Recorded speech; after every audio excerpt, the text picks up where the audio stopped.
Vous avez suivi évidemment tout ce qui s'est passé ces derniers jours et qui ont un peu bouleversé tous les Français. Aujourd'hui, le ministre de l'Intérieur a évoqué entre 8 000 et 12 000 émeutiers, 3 505 interpellations. Et il a dit une phrase, je voudrais qu'on l'écoute ensemble et je voudrais que vous me disiez ce que vous en pensez. Il a dit j'ai pensé que le retour à l'ordre pouvait passer par l'utilisation justement des forces de l'ordre. Écoutons-le.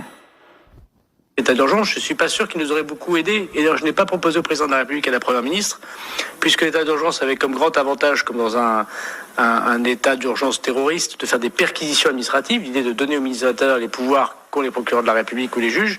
Comme là, il n'y avait pas d'organisation criminelle comme telle que nous l'avons vu. Il y a d'autres organisations, j'y reviendrai, Madame la sénatrice, les perquisitions administratives, sauf, et en ma part, à l'instant où nous en parlions, n'était pas d'une utilité, d'une grande efficacité. Et j'ai fait le pari que la démonstration de force et d'interpellation était de nature à calmer une partie des émeutiers.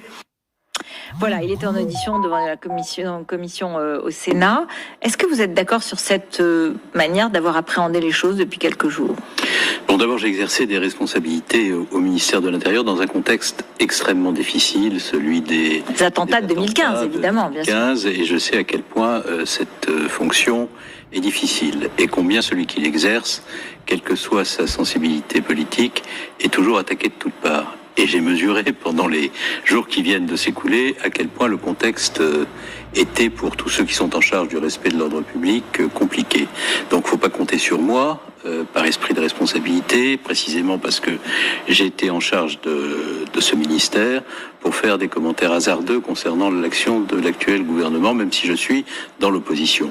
Mais justement, vous dites en fait, est-ce qu'il a été à la hauteur ? C'est ça ma question. La stratégie qui a été arrêtée par le gouvernement, qui était celle de la présence des forces de l'ordre et des interpellations, elle me semble avoir donné les résultats escomptés pour l'instant. Bien entendu, il faut maintenir le niveau de vigilance, il faut rester extrêmement mobilisé, mais je pense qu'il serait tout à fait, encore une fois, hasardeux et de mauvaise foi que d'aller critiquer l'action qui a été conduite au cours des derniers jours sur ce point particulier du rétablissement de l'ordre, alors que notre pays était confronté à des violences extrêmes. Alors, quelle est votre lecture justement de la situation ? Vous qui avez vécu alors un autre danger, c'était le danger terroriste, et il a été terrible, il a été dramatique. En même temps, là, ce à quoi on assiste après des années de politique de la ville, des années d'attention à ces quartiers, mais aussi de problèmes, évidemment. Qu'est-ce qui s'est passé selon vous ? D'abord, je pense que l'attention n'a pas été soutenue dans la durée. Souvenez-vous de l'épisode de la présentation du plan par Jean-Louis Borloo, le sort qui a été réservé à Jean-Louis Borloo et à son plan, les interrogations qui en ont résulté. On ne peut pas s'intéresser à ces territoires simplement au moment des élections, en oubliant le sort qui leur est réservé après que les élections ont eu lieu, et en donnant le sentiment sur des sujets très importants et très structurants, la relation à l'urbanisme, les opérations de démolition, de reconstruction pour réussir la mixité, le renforcement de la présence des services publics et notamment du service public de l'éducation. C'est par l'école, l'éducation qu'on parviendra durablement à permettre à tous ceux qui vivent dans ces quartiers, qui sont parmi les plus jeunes, d'accéder à l'emploi, à la connaissance. Mais on n'a pas fait assez, vous dites. Je pense que sur le plan de la présence des services publics et notamment sur la présence de l'école, le soutien aux enseignants, non, on n'en a pas fait assez, pas suffisamment dans la durée, et on ne peut pas laisser ces quartiers avec des services publics qui disparaissent les uns après les autres entre les mains d'acteurs qui ont une conception de l'ordre républicain qui n'est pas tout à fait le nôtre. Donc oui, il faut reprendre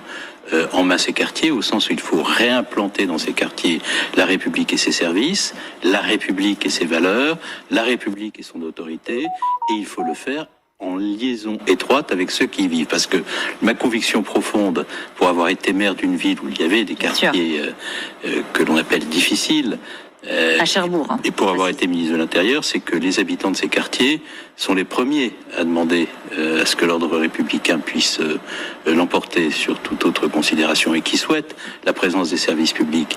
Et si l'on veut faire en sorte que ces quartiers n'aient pas le sentiment de la relégation, de la discrimination, et si l'on veut que ces quartiers prennent leur pleine et entière place... Sentiment justifié, dites-vous, ou au contraire certains disent mais non, on a déversé des milliards et il y a une poignée de voyous qui sont anti-France, entre guillemets. Vous savez, on est l'un des pays qui a la dépense publique la plus importante de l'Union européenne rapportée au PIB, et on a pourtant des services publics qui dysfonctionnent complètement. Donc c'est pas le niveau de la dépense ou le niveau des milliards mobilisés qui fait la réussite d'une politique. C'est la cohérence de l'action qui est menée.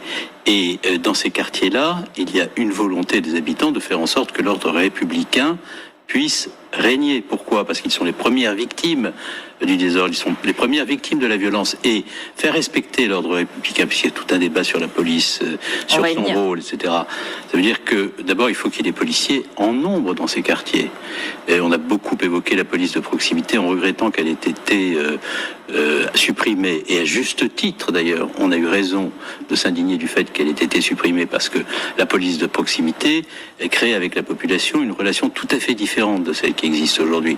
Mais pour recréer la police de proximité, quand il y a eu la révision générale des politiques publiques, la suppression d'effectifs en nombre qui ont d'abord affecté ces quartiers, il faut recruter des policiers. Il ne s'agit pas simplement de recruter des policiers, il faut les former. Oui, il y a eu des plans. Depuis l'arrivée d'Emmanuel Macron et ces dernières années, il y a eu une volonté d'abord sous François Hollande, puis après... extrêmement précis. Il y a eu 13 000 postes de policiers et de gendarmes supprimés pendant la révision générale des politiques publiques. Sous Nicolas Sarkozy. Nous en avons créé 9 000, et avec pour objectif de recréer la police de proximité en remettant des effectifs dans les quartiers.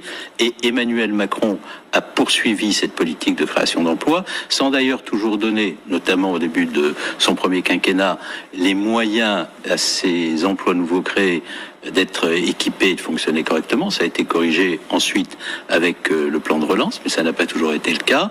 Et il faut un niveau de formation très élevé pour la police.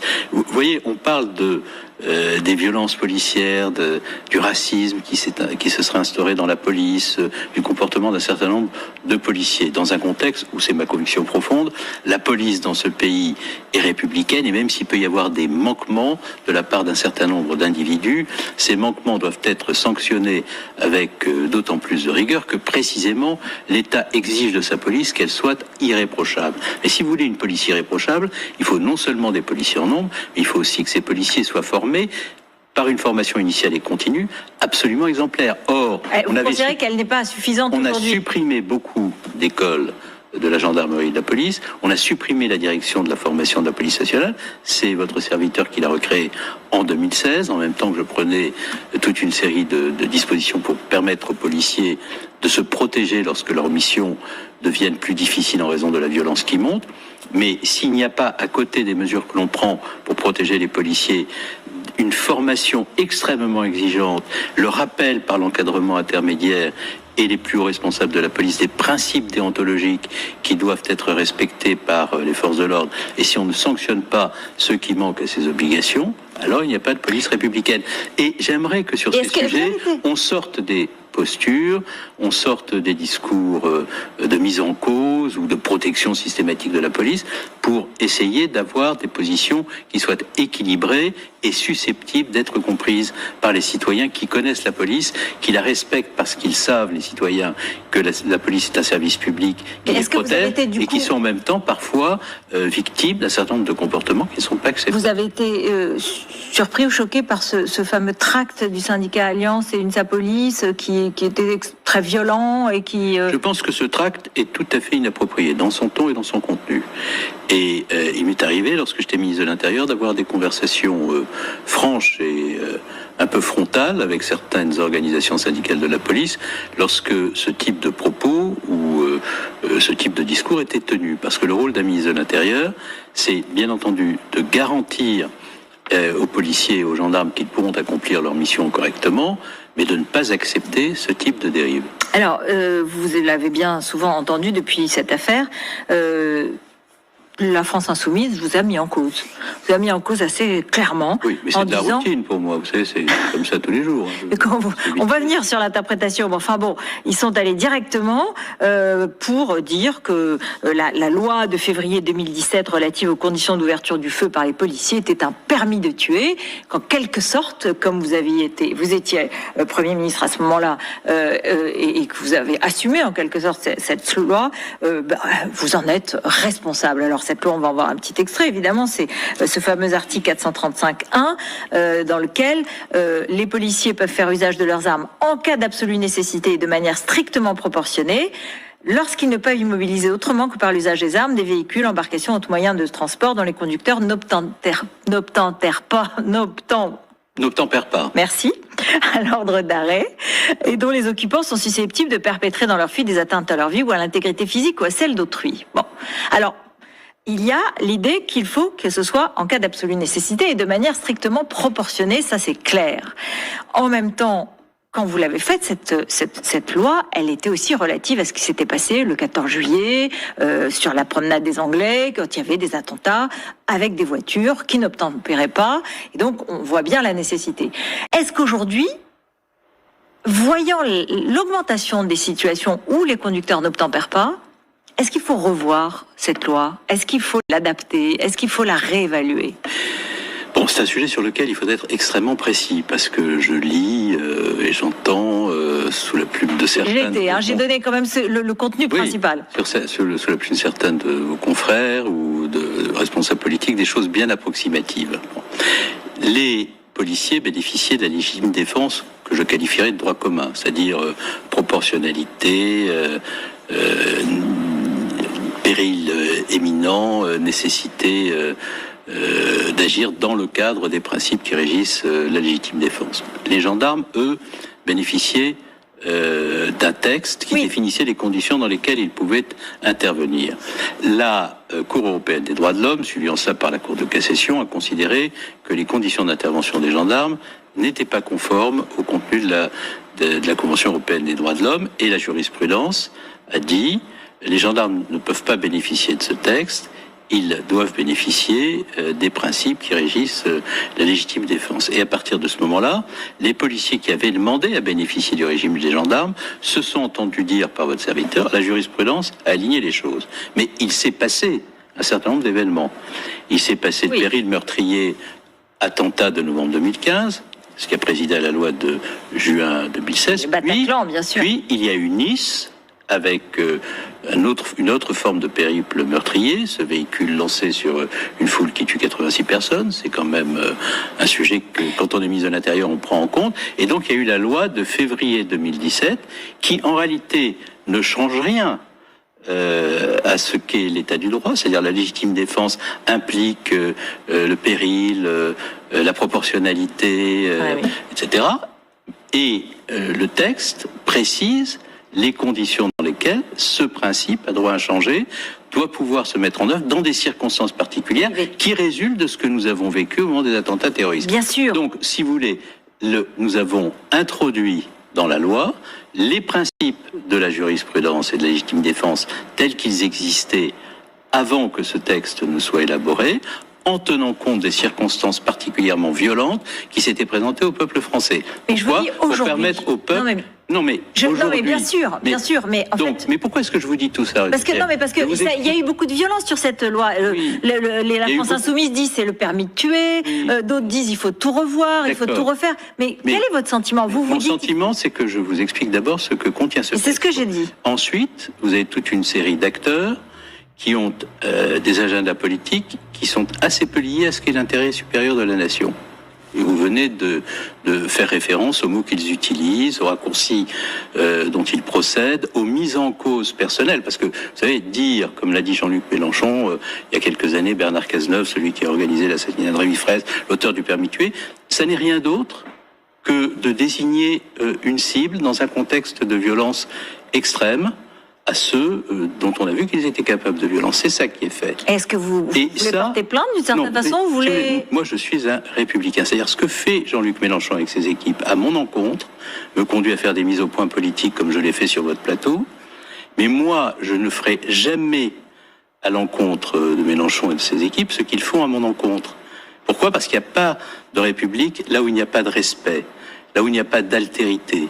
Et ceux qui sont victimes de la violence des autres, verbale, doivent, dans les principes qu'ils convoquent, utiliser d'autres moyens précisément pour faire en sorte que l'apaisement soit possible. Sinon, toutes les digues vont sauter. Et ce qu'ils essaient de faire, c'est de faire sauter toutes les digues pour créer les conditions de l'affrontement généralisé. Or ça, quel est le républicain qui peut le souhaiter ? Et si j'ai pris les positions que j'ai prises au moment où cette alliance s'est conclue, c'est parce que je connaissais la nature de cette organisation. Je savais qu'elle était capable de se comporter comme je viens de le dire. Et compte tenu de la tradition que nous portons, nous, socialistes français, de Jaurès, de Blum, de Mitterrand, de Jospin, de Mendès et de tant d'autres... C'est le contraire de la NUPES, c'est ce que vous dites ? Je considère qu'entre ce que nous portons de valeurs humanistes, d'altérité, de respect de l'autre et ces comportements-là, il n'y a pas de compatibilité politique. Et d'ailleurs, les tensions qui apparaissent à l'intérieur de la NUPES aujourd'hui entre les formations qui le constituent ne sont rien d'autre, et j'en suis triste, croyez-moi, que la démonstration que les préventions que j'avais exprimées à l'époque pour des raisons qui tenaient à la nature politique de l'organisation avec laquelle on avait décidé de s'allier, que je considère par ces positions comme peu responsables, pour ne pas dire autre chose. Si vous allez plus loin, voilà. Vous dites qu'ils organisent la confrontation de tous, contre tous, qu'ils attisent les braises. Mais quand vous avez une situation comme celle que nous avons vécue ces derniers jours, vous leur reprochez de ne pas avoir appelé au calme. Et que vous êtes parlementaire, que vous avez été parlementaire et que vous avez aspiré à devenir chef de l'État et que vous n'êtes pas capable, alors même qu'il y a des risques pour l'intégrité physique de ceux qui s'affrontent dans les quartiers de France, que vous n'êtes pas capable d'appeler au calme. Et lorsque vous le faites, c'est en disant ne vous en prenez pas aux écoles, ne vous en prenez pas aux crèches ou que sais-je encore, ce qui veut dire que vous pouvez vous en prendre à tout le reste. Est-ce que franchement, c'est un discours républicain ? Est-ce que vous pensez que dans le contexte dans lequel nous sommes, nous pouvons nous permettre d'avoir ce type de propos, alors même par ailleurs que ces propos-là ont une conséquence politique et une seule, c'est de fabriquer des votes pour le Rassemblement national sans même que le Rassemblement national n'ait à faire le moindre effort. Alors... Et pour moi, l'objectif principal sur lequel nous devons nous concentrer, c'est de faire en sorte que le Rassemblement national, qui semble porté par les événements et l'irresponsabilité généralisée, n'arrive pas à son but. Et si l'on veut éviter que le Rassemblement national arrive à son but, c'est mon obsession, il ne faut pas encourager la stratégie de ceux qui l'aident à l'atteindre. Et ça, c'est un problème politique de fond. Vous avez réuni des amis à Créteil il y a quelques semaines, et c'était un rassemblement qui a été jugé plutôt réussi, parce que c'était l'amorce, d'une certaine façon, d'une alternance à gauche ou d'une autre proposition que la NUPES. Réussi. Quand j'ai créé ce mouvement, on expliquait qu'il n'y avait personne. Bon, on s'est rendu compte à Créteil qu'il y avait du monde, alors on a expliqué que les personnes n'avaient pas le bon âge. Bon, très bien, je ne sais pas ce qu'on inventera la prochaine fois. En tous les cas, tout ça me laisse totalement indifférent. Ce que j'essaie de faire, moi, c'est de créer un espace politique résolument à gauche, dans l'opposition à l'actuel gouvernement dont je désapprouve l'orientation de la politique, mais qui s'inscrivent dans la volonté de susciter une espérance qui ne soit pas adossée à la colère, à l'affrontement, parce que la colère et l'affrontement, ça ne nourrit pas l'espérance, c'est une impasse. Justement, face à une situation comme ça, pour conclure, puisque vous avez vraiment défini votre projet...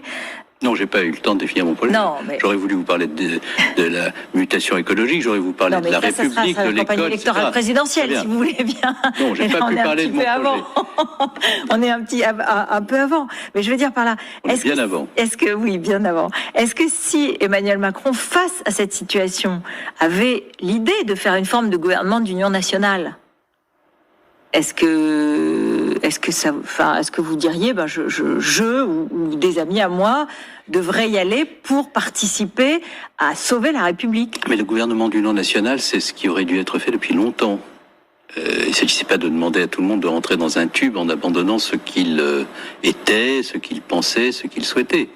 Le gouvernement d'union nationale, c'est ce qui s'est fait avec des grandes coalitions en Allemagne, lorsque des forces politiques ont décidé sur un agenda précis de faire ce qui devait être pour renforcer le pays. Et vous le souhaiteriez face à la situation d'aujourd'hui, par exemple, dans les mois qui viennent, après l'été, pour tenir et pour agir avant l'élection présidentielle même? J'ai peur que le fait de ne pas l'avoir fait au moment où nous le suggérions rende l'exercice aujourd'hui plus difficile. Mais en tous les cas, ma conviction profonde, c'est que dans la situation extrêmement grave dans laquelle est notre pays, de basculement, de principes qui semblent s'effondrer, de fracturation de la société, de confrontation généralisée, le rôle de tous les républicains, c'est de faire en sorte que cela cesse et que l'on puisse, chacun avec ses convictions, contribuer à faire en sorte que notre pays se redresse et s'apaise. Ça, c'est le devoir de tout républicain. Les modalités pour y parvenir, le président de la République est président de la République, il peut prendre des initiatives. Les initiatives qu'il prendra ou qu'il ne prendra pas sont des initiatives qui ne peuvent pas être imposées dans la verticalité chimiquement la plus pure à tous les autres, au motif qu'ils sont moins intelligents. Il faut apprendre à parler avec les autres, il faut parler avec les corps intermédiaires, il faut parler avec les partis, c'est-à-dire qu'il faut remettre dans notre démocratie de la respiration, là où la verticalité a tout nécrosé, tout figé, voilà. Merci beaucoup. Merci Bernard Cazenave d'être venu sur notre plateau. J'ai bien noté, vous nous donnerez votre programme, ou bien, pourquoi pas, un vrai gouvernement d'union nationale, mais un vrai, c'est ce que j'ai entendu, avec une vraie discussion préalable. Il faut beaucoup de sincérité pour rassembler les gens autour de soi. Merci beaucoup d'être venu. Merci.